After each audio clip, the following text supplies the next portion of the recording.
রাজধানীর বিজয় সরণি মোড় কলমিতলা বাজারে আগুনের ঘটনা ঘটেছে। আগুন নিয়ন্ত্রণে কাজ করছে ফায়ার সার্ভিসের 10টি ইউনিট। এই মুহূর্তে সেখানে আছেন সহকর্মী শফিক মুন্সি। বিস্তারিত জানতে সরাসরি চলে যাচ্ছি তার কাছে।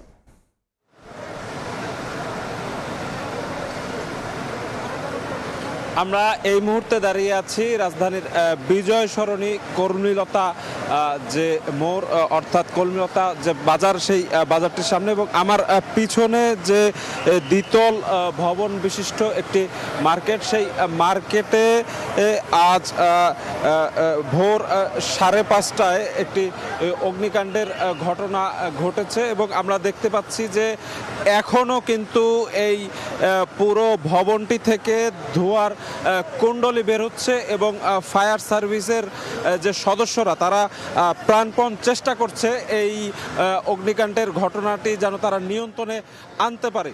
আমরা যে বিষয়টি আসলে জেনেছি যে ফায়ার সার্ভিসের আশেপাশের একাধিক স্টেশনের প্রায় 10টি ইউনিট এখানে এসেছে এবং তারা প্রায় 30 মিনিটেরও অধিক সময় যাবৎ এই ভবনে যে অগ্নিকাণ্ড ঘটেছে সেটি আসলে নিয়ন্ত্রণের চেষ্টা করছে।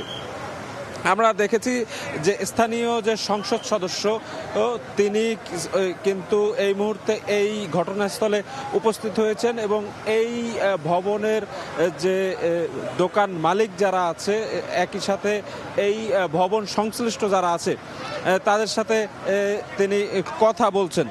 আমরা যে বিষয়টি আসলে আরও জানতে পেরেছি যে এই ভবনটি মূলত সিটি কর্পোরেশনের অধীনের আসলে একটি বাণিজ্যিক ভবন এবং এই ভবনে কিন্তু প্রায় অর্ধশত আসলে দোকান রয়েছে, যেই দোকানগুলোতে নানা রকম কাঁচামাল পণ্য আসলে বিক্রি হয়। তো এই যে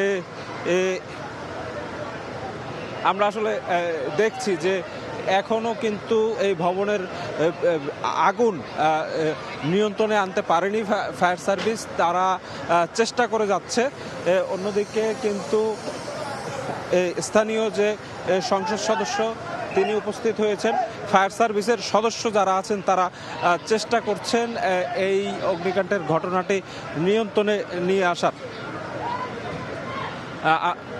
আমরা যে বিষয়টি দেখতে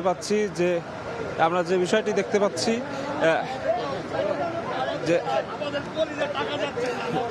যে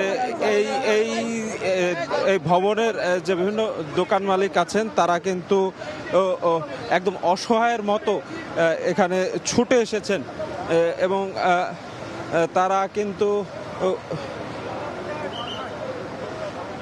আমরা যে বিষয়টি আসলে দেখছি যে ফায়ার সার্ভিসের সদস্যরা এখানে আগত স্থানীয়দের তাদেরকে সরে যেতে বারবার আসলে অনুরোধ করছেন। তারা বলছেন যে অধিক মানুষের ভিড়ে তাদের যে এই আগুন নিয়ন্ত্রণের যে কার্যক্রম, সেই কার্যক্রমটি বাধাগ্রস্ত হচ্ছে। এই ভবনের যে অগ্নিকাণ্ড, সেই বিষয়টি আসলে অবলোকন করতে আশেপাশের স্থানীয় অনেক জনতা কিন্তু এখানে জড়ো হয়েছেন। আইন শৃঙ্খলা রক্ষাকারী বাহিনী যারা আছে, বিশেষ করে পুলিশ সদস্য যারা আছে, তারা কিন্তু তাদেরকে সরিয়ে দিচ্ছেন। আমরা জেনেছি যে ফায়ার সার্ভিসের 10টি ইউনিট তারা এখানে এসেছে এবং এই যে অগ্নিকাণ্ডের ঘটনাটি সেটি আসলে নিয়ন্ত্রণের চেষ্টা করছেন। আমরা দেখছি যে স্থানীয় যে সংসদ সদস্য তিনি কথা বলছেন এবং একজন ব্যবসায়ী ভুক্তভোগী তিনি আসলে কথা বলছেন। আমরা তার কথা শুনবো একটু। আমরা এদিকে ছুটাছুটি করি, ওদিকে ছুটাছুটি করি, ফায়ার সার্ভিসের ফোন দেওয়া হয়েছে, 1 ঘন্টা পরে ফায়ার সার্ভিস আসছে। আসার পরে তারপরে একটা ইউনিট কাজ করতেছে, তাও ভিতরে যাচ্ছে না, কারণ এতটুকু তাপ এতটুকু ছিল না। যখন আমরা চেষ্টা করছি, যথেষ্ট চেষ্টা করছি এই জায়গা দিয়ে আমরা নিবানোর জন্য, যে যা পারছে পানি দিয়ে আমরা মানে এগুলো নিবারণের জন্য অনেক প্রাণ চেষ্টা করছি। এরপরে ফায়ার সার্ভিস একটা আসছে, ওনাদের করি ভাই আপনাদের আর ফায়ার সার্ভিস কোথায়, আপনারা ফোন দেন, তাদেরকে আসতে বলেন, আমাদের টাকা সব চলে যাচ্ছে, আপনারা কেন আসতেছেন না? ওনারা বলতেছে আসতেছে আসতেছে, আমাদেরকে সান্ত্বনা দিচ্ছে, আর আমরা ছোটাছুটি করতেছি। আর কিছু লোক ভিতরে যায় মালামাল নেওয়ার চেষ্টা করতেছে, কিন্তু আমরা ওদের বাইরে সরাই দিচ্ছি। এরপরে একটা ইউনিট আসছে, তাও আবার 20 মিনিট আধা ঘন্টা পরে। আমরা শুনছিলাম যে এই ভবনটিতে অবস্থিত কয়েকজন দোকান মালিক তারা স্থানীয় সংসদ সদস্যকে কাছে পেয়ে আসলে তাদের ক্ষোভের কথাই জানাচ্ছেন। এইখানে অগ্নিকাণ্ডের যখন অগ্নিকাণ্ডের যে সূত্রপাত যখন ঘটেছে তখন এই স্থানীয় জনতা যারা আছেন এবং বিশেষ করে যারা এই ভবনে বিভিন্নভাবে ব্যবসার সাথে জড়িত আছে, দোকান মালিক যারা আছে, তারা ফায়ার সার্ভিসের সাথে নানাভাবে আসলে যোগাযোগের চেষ্টা করেছে। আমরা যে বিষয়টি আসলে দেখতে পাচ্ছি যে এই এই এই ফায়ার সার্ভিসের যে সদস্য যারা আছেন তারা আসলে প্রাণপণ চেষ্টা করছেন আসলে এই যে ভবনের যে আগুন, সেই আগুনটি পরিপূর্ণভাবে নিয়ন্ত্রণের চেষ্টা করে যাচ্ছেন। আমরা যে বিষয়টি আসলে দেখতে পাচ্ছি, বিশেষ করে আইন শৃঙ্খলা রক্ষাকারী বাহিনী বারবার করে আগত যে উৎসুক জনতা, সেই জনতাদের কিন্তু এই জায়গা থেকে আসলে সরে যাওয়ার জন্য আহ্বান জানাচ্ছেন। কারণ তাদের যে এই ভবনের যে অগ্নিকাণ্ডের যে ঘটনা এবং এই অগ্নিকাণ্ডকে নিয়ন্ত্রণে আনতে আসলে বেগ পেতে হচ্ছে অনেকটা, আমরা সে বিষয়টি আসলে দেখছি। আমরা জানি যে এই ভবনটি অর্থাৎ এই মার্কেট ভবনটি দোতলা এবং এই দুটি তলাতেই আসলে আগুন ছড়িয়ে গেছে বলে আমরা জেনেছি এবং প্রায় 20 থেকে 25টি দোকান এক প্রকার পুরোপুরি ভস্মীভূত হয়ে গেছে অগ্নিকাণ্ডের ঘটনায়। সে বিষয়টি কিন্তু আমরা আসলে দেখতে পাচ্ছি।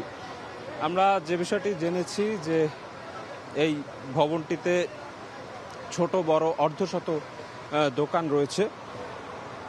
এসব দোকান মূলত ক্ষুদ্র এবং মাঝারি পর্যায়ের যে ব্যবসায়ী শ্রেণী আছে, ব্যবসায়ীরা যারা আছেন তারা পরিচালনা করে থাকেন। বিশেষ করে কাঁচামাল সহ মুদিমালের পাইকারি দোকান বলা যায়, একাধিক পাইকারি দোকান এই ভবনটিতে রয়েছেন। আমরা যে বিষয়টি আসলে আরও দেখছি যে এই অগ্নিকাণ্ডের বর্তমান অবস্থা আসলে অবলোকন করার জন্য এবং স্থানীয় মানুষকে সান্ত্বনা দেওয়ার জন্য একই সাথে এই ফায়ার সার্ভিসের যে কার্যক্রম সেটি কিন্তু আসলে অবলোকন করতে স্থানীয় যে সংসদ সদস্য সহ সরকারের বিভিন্ন পর্যায়ের যারা রয়েছেন দায়িত্বশীল, তারা ইতোমধ্যে এখানে চলে এসেছেন এবং এই মুহূর্তে কিন্তু পুরো ভবনটি থেকে আসলে ধোঁয়ার কুণ্ডলী বের হচ্ছে এবং আমরা এখনও আসলে ফায়ার সার্ভিসের দায়িত্বশীল কারোর সাথে কথা বলতে পারেনি। তারা আপ্রাণ আসলে চেষ্টা করে যাচ্ছেন যেন দ্রুতই এই মার্কেটের যে আগুন, সেই আগুনটি আসলে তারা নিয়ন্ত্রণে আনতে পারেন, সেই বিষয়টি তারা চেষ্টা করে যাচ্ছে প্রাণপণ। আমরা দেখেছি প্রায় 20 থেকে 25 জন এই ফায়ার সার্ভিসের সদস্য যারা, তারা কিন্তু পানি সহ অন্যান্য অগ্নি নির্বাপক ব্যবস্থা সেগুলো নিয়ে আপ্রাণ চেষ্টা করে যাচ্ছেন এই ভবনের যে আগুন, সেই আগুনটি আসলে নিয়ন্ত্রণে আনার। আগুনটি নিয়ন্ত্রণে আনার পরেই আসলে হয়তোবা আমরা জানতে পারবো যে কিভাবে এই অগ্নিকাণ্ডের ঘটনার সূত্রপাত ঘটলো, একই সাথে মোট কত আসলে ক্ষয়ক্ষতি হয়েছে সে বিষয়টি আমরা জানতে পারবো। তবে যে বিষয়টি জেনেছি যে এটি আসলে এই জায়গাটিতে বিশেষ করে রাতের শেষ মুহূর্তে অর্থাৎ ভোরে হওয়ায় হতাহতের যে আসলে হতাহত কিছুটা হয়তোবা কম হতে পারে, কারণ অনেকেই এই মার্কেটে তখন ছিল না। তবে সবচেয়ে যে মূল বিষয়টি সেটি হচ্ছে অগ্নিকাণ্ডের ঘটনা পুরোপুরি নিয়ন্ত্রণে আসার পরই আসলে জানতে পারবো যে কি পরিমাণ হতাহত কিংবা কোনো কি পরিমাণ আসলে ক্ষয়ক্ষতির ঘটনা ঘটেছে এই অগ্নিকাণ্ডের ফলে, সেটির জন্য আমাদের কিন্তু অপেক্ষা করতে হবে এই আগুন নিয়ন্ত্রণে আসা পর্যন্ত। তো এই ছিল রাজধানীর বিজয়নগর থেকে আমার কাছে সর্বশেষ এই যে স্থানীয় যে অগ্নিকাণ্ডের ঘটনা সে ব্যাপারে সর্বশেষ খবর। রাজধানীর বিজয় সরণির অগ্নিকাণ্ডের সর্বশেষ পরিস্থিতি জানতে সরাসরি যুক্ত ছিলাম।